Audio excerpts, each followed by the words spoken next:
Out of all my punches, could I pick 10 favorites? It's pretty hard. I'm Emilee, and you've found Emilee's Paper Caper, where we're all about scrapping our stash and getting some pages done. If you're new here, please hit subscribe and the bell icon now so you don't miss any of the fun ideas. So I've challenged myself this week to really think about my punch collection, and if I had to pick 10 favorites, or even worse, if someone said I could only keep 10 punches, which 10 would I choose? Punches are by far my favorite scrapbook tool. If I had to only pick 10, it was a really hard decision, but I would say the two staples, the first two would be a standard hole punch and a corner rounder.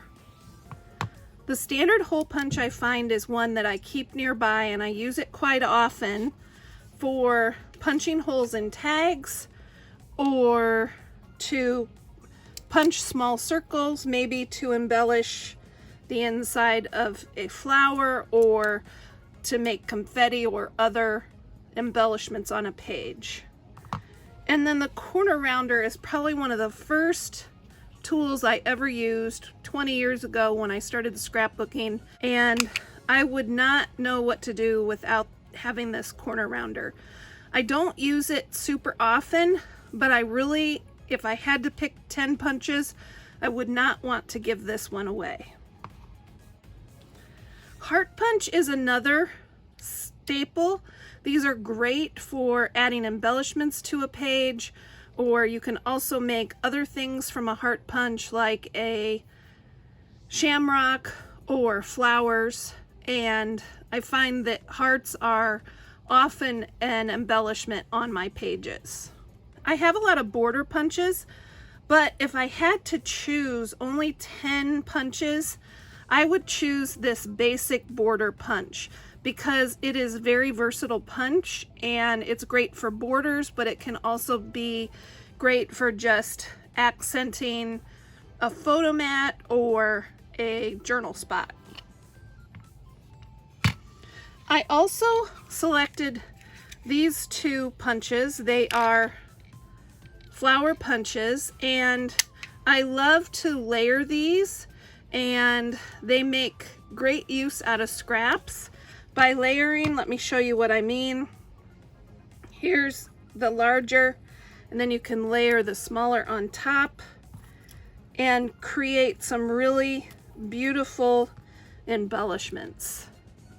Here's a couple of examples too where I've actually, the yellow under this dewdrop is a punch from the standard hole punch, and then I glued the dewdrop on top. But when you start to layer the punches and add other elements, it can really make a nice embellishment on your page.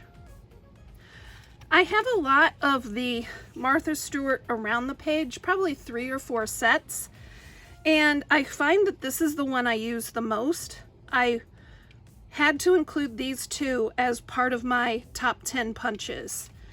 Let me show you a couple examples of things I've made with these punches. This could be a photo mat or a journaling spot.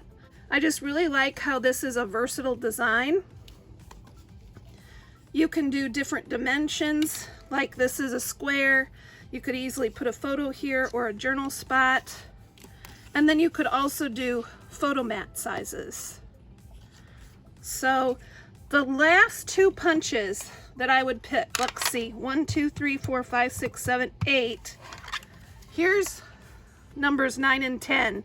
The creative memory circles, the smaller circles and the larger circles. These I find out of all my punches on my punch wall, I probably use these the most, and I have lots of ways I like to use them. So those are my top 10 punches.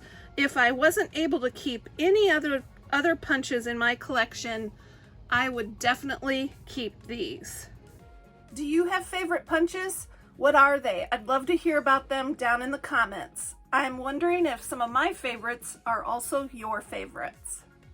I'm always scrapping my stash, and here are a couple of other videos that might help you with ideas on using your circle punches. Keep on scrapping, everybody.